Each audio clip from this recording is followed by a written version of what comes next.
Selamat jumpa Bapak Ibu Saudara sekalian, senang bisa berjumpa di channel ini.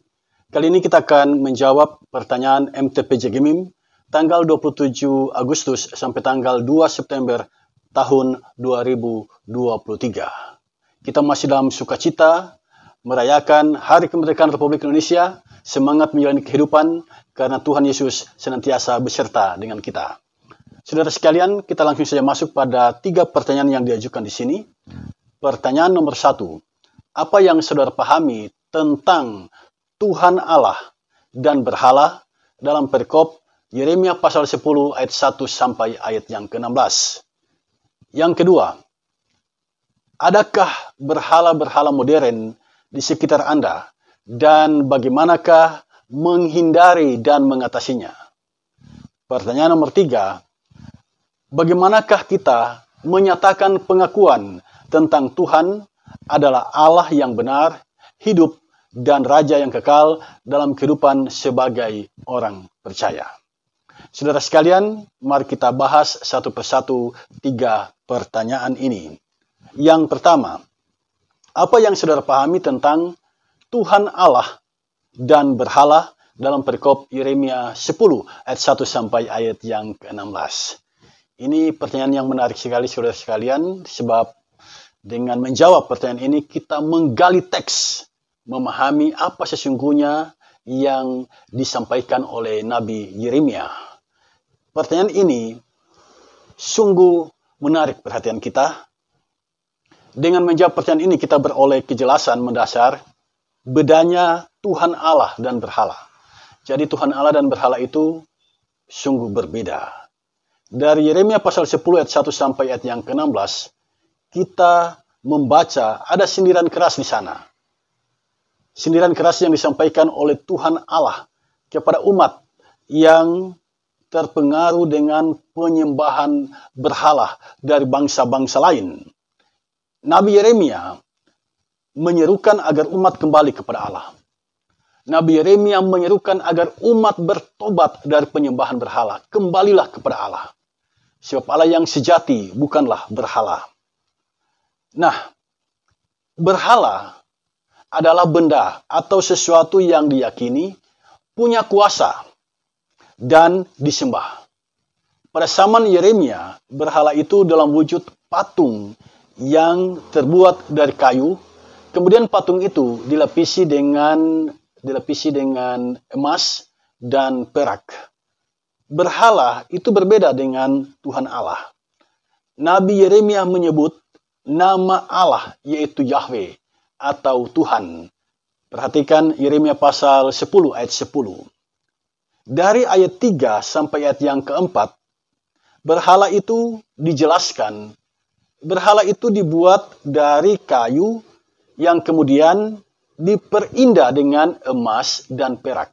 Itu berhala di zaman itu. Nah, berhala itu adalah hasil buatan tangan manusia. Berhala itu dibentuk oleh manusia. Berhala itu dibentuk oleh manusia yang punya keahlian memahat dan melapisi kayu pahatan itu dengan emas dan perak. Jadi, berhala di zaman Yeremia adalah patung, dan patung itu dibuat oleh tukang kayu. Ini adalah sindiran yang sangat keras bagi umat kala itu. Bagaimana mungkin umat mau menyembah sesuatu yang diciptakan oleh manusia, buah karya dari tukang kayu? Bukankah ini adalah sebuah kebodohan? Bukankah ini adalah sebuah kedunguan? Karena itu, dalam kitab Yeremia pasal 10 ayat yang ke-8, Tuhan menyebutkan itu, bahwa berhala adalah bodoh. Berhala itu dungu. Kemudian saudara sekalian, di dalam ayat yang ke-5, berhala itu digambarkan seperti orang-orangan di kebun mentimun. Artinya berhala itu seperti orang-orangan. Dia tidak bergerak, tetap di tempat. Berhala itu hanya menakut-nakuti manusia saja. Tetapi berhala itu sesungguhnya dia tidak bisa bergerak kemana-mana, seperti orang-orangan di kebun mentimun. Nabi Yeremia menyampaikan firman Tuhan, jangan takut kepada berhala. Bagaimana kita bisa takut kepada sesuatu yang tidak bisa melangkah, tidak bisa bergerak? Sesuatu yang tetap di tempat, seperti orang-orangan di kebun mentimun. Kemudian perhatikan ayat yang ke-6. Dalam ayat yang ke-6, di sana jelas berhala tidak bisa disamakan dengan Tuhan Allah. Kemudian dalam ayat yang ke-8, dengan tegas, Nabi Yeremia menyerukan firman Tuhan bahwa berhala itu kayu belaka. Tidak bisa dimintakan petunjuk. Berhala itu bodoh, berhala itu dungu. Kemudian dalam ayat yang ke-9, ditegaskan di sana berhala itu buatan tangan manusia. Jadi berhala itu tidak lebih dari hasil karya seni manusia. Kemudian dalam ayat yang ke-14, ini sangat jelas. Tidak ada nyawa di dalam berhala. Nah, itulah berhala. Buatan manusia, tidak ada nyawa di dalamnya. Dibuat dari kayu, dilapisi dengan emas dan perak. Dia tidak bisa bergerak.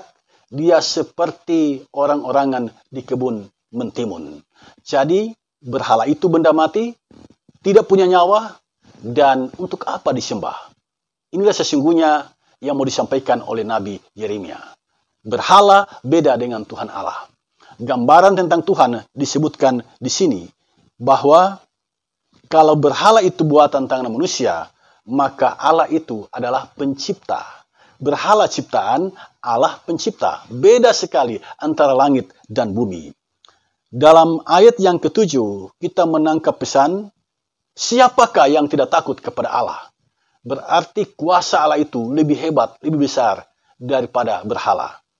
Tidak bisa dibandingkan kekuasaan Allah dengan apapun. Dalam ayat yang ke-10 disebut, nama Allah itu adalah Yahweh atau Tuhan. Dicetak huruf besar dalam Alkitab Bahasa Indonesia.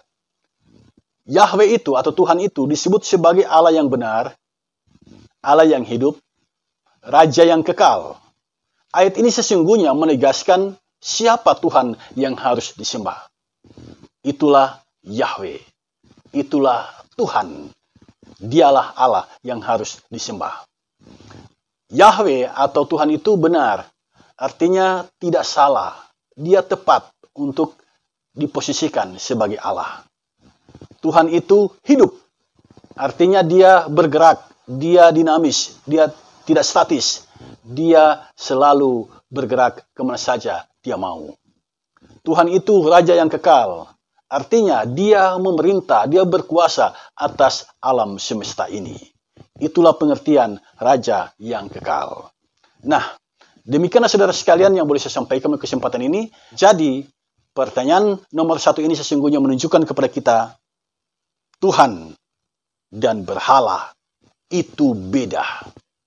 Tuhan tidak bisa disamakan dengan berhala. Berhala itu ciptaan manusia. Tuhan itu sang pencipta. Selanjutnya, mari kita masuk pada pertanyaan nomor 2. Adakah berhala-berhala modern di sekitar Anda? Dan bagaimana Anda menghindari dan mengatasinya? Pertanyaan nomor 2 ini menarik saudara sekalian. Ini pertanyaan yang bagus sekali.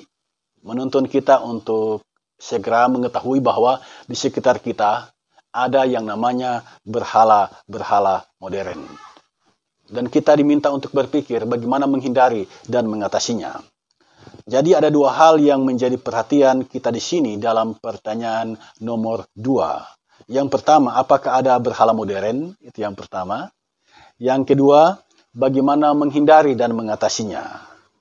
Berhala modern bukan dalam pengertian berhalanya sudah modern, tetapi wujud berhala yang hadir di dunia modern ini. Dulu berhala itu seperti pada zaman Nabi Yeremia. Dulu berhala itu dalam wujud kayu yang dilapisi dengan emas dan perak. Itu dulu. Kemudian berkembang berhala itu menunjuk pada makhluk atau sesuatu yang disembah di luar Tuhan. Nah, di era modern ini berhala itu tidak lagi dipahami sebagai sesuatu yang disembah, tetapi sesuatu yang membuat kita jauh dari Tuhan. Membuat kita tidak punya waktu bersekutu dengan Tuhan. membuat kita tidak lagi fokus pada Tuhan, membuat kita tidak lagi punya perhatian dalam persekutuan dengan Tuhan, membuat hati kita tidak lagi terarah kepada Tuhan. Itulah yang disebut berhala modern. Nah, apa saja itu? Saudara sekalian, saya mencatat di sini ada 8 hal yang dapat disebut sebagai berhala modern. Yang pertama, uang, ya. Karena uang, orang bisa lupa Tuhan. Karena uang, kasih dengan sesama itu memudar dan hilang sama sekali. Kasih sebatas ada uang. Jadi ketika uang menjadi perhatian kita, menjadi fokus kita, dan menggeser kasih, menggeser perhatian kita kepada Tuhan, uang itu telah menjadi berhala di dalam kehidupan kita. Yang kedua, materi. Banyak orang bekerja keras untuk mengumpulkan materi. Dan mereka begitu keras bekerja sehingga nyaris tidak punya waktu lagi untuk bersekutu di dalam Tuhan. Ketika materi telah menjadi perhatian, materi itu menjadi berhala dalam hidupmu. Yang ketiga, hobi, ya. Hobi. Banyak orang menekuni hobinya sehingga tidak punya waktu lagi untuk berkomunikasi dalam doa dengan Tuhan, bersekutu dalam Tuhan, menekuni pengajaran kitab suci. Dia tidak punya waktu untuk itu. Mengapa? Karena hobi telah menyita waktunya. Yang keempat, teknologi. Perkembangan teknologi saat ini sungguh luar biasa. Teknologi telah menggantikan posisi manusia sebagai tenaga kerja. Nah, ada banyak orang mengandalkan teknologi. Dan saking fanatiknya dengan teknologi, dia tidak lagi mengandalkan kuasa Tuhan.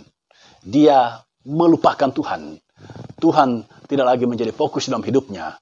Tetapi, yang menjadi fokus dalam hidupnya adalah teknologi. Ketika teknologi menjadi fokus kita, menjadi perhatian kita, dan itu menggeser posisi Tuhan sebagai yang harus disembah, sebagai yang harus dimuliakan, teknologi itu telah menjadi berhala di dalam kehidupan kita. Yang kelima, pekerjaan.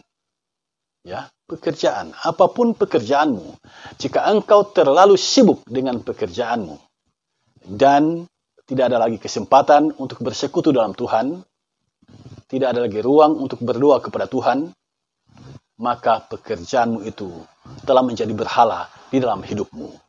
Yang keenam, hawa nafsu. Jika hawa nafsu diikuti sebagai yang utama, hawa nafsu itu telah menjadi berhala di dalam hidupmu. Yang ketujuh, prestasi. Ya, banyak orang berprestasi. Dia bekerja keras untuk mendapatkan prestasi dalam hidupnya. Dan ketika dia berprestasi, dia menjadi sombong. Dia menjadi lupa diri. Dan dia mengabaikan tanggung jawabnya bersekutu di dalam Tuhan. Yang kedelapan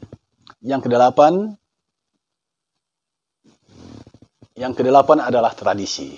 Ya, ada banyak tradisi yang sejalan dengan kehendak Tuhan. Tetapi ada juga tradisi yang bertentangan dengan perintah Tuhan. Ketika tradisi menjadi perhatianmu, padahal engkau tahu tradisi itu bertentangan dengan perintah Tuhan, tradisi itu telah menjadi berhala di dalam hidupmu.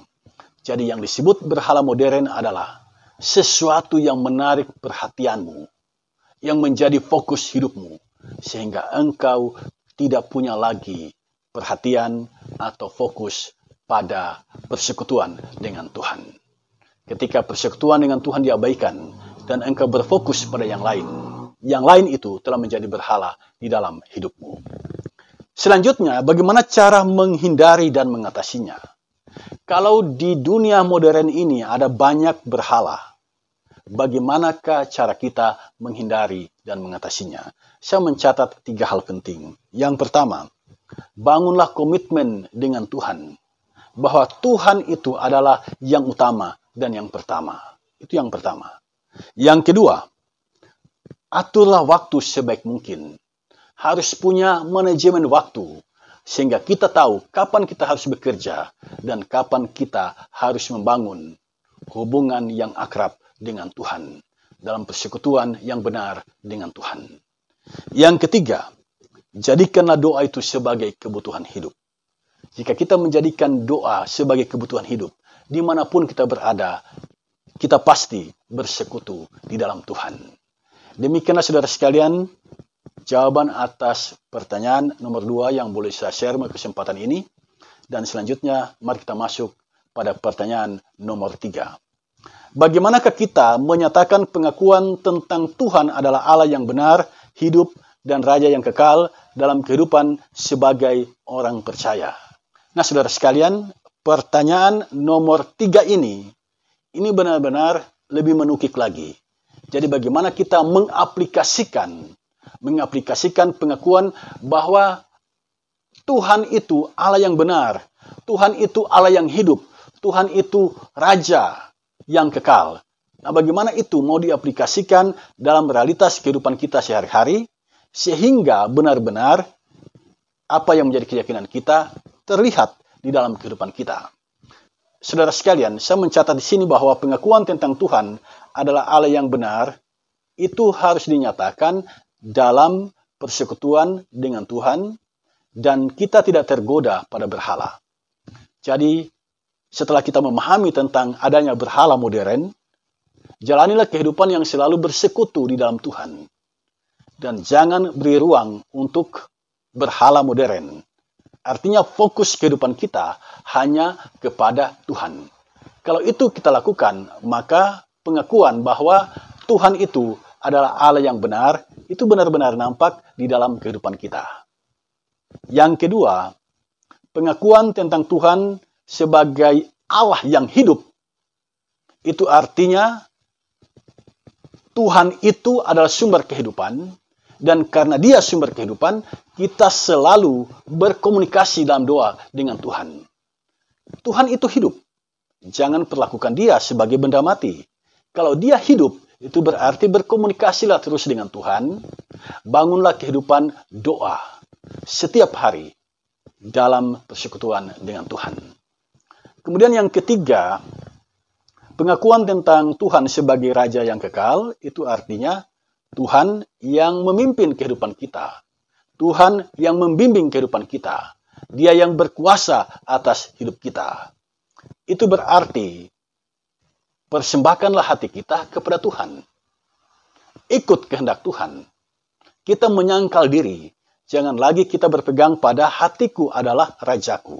Tetapi kehendak Tuhanlah yang aku ikuti. Karena Dialah Raja yang kekal.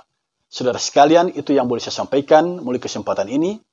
Menjawab pertanyaan nomor 3. Mintalah hikmat dari Roh Kudus, agar kita semakin memahami kebenaran firman, dan semakin mengenal Tuhan sebagai Allah yang benar, Allah yang hidup, dan Raja yang kekal. Tuhan Yesus memberkati kita semua. Amin.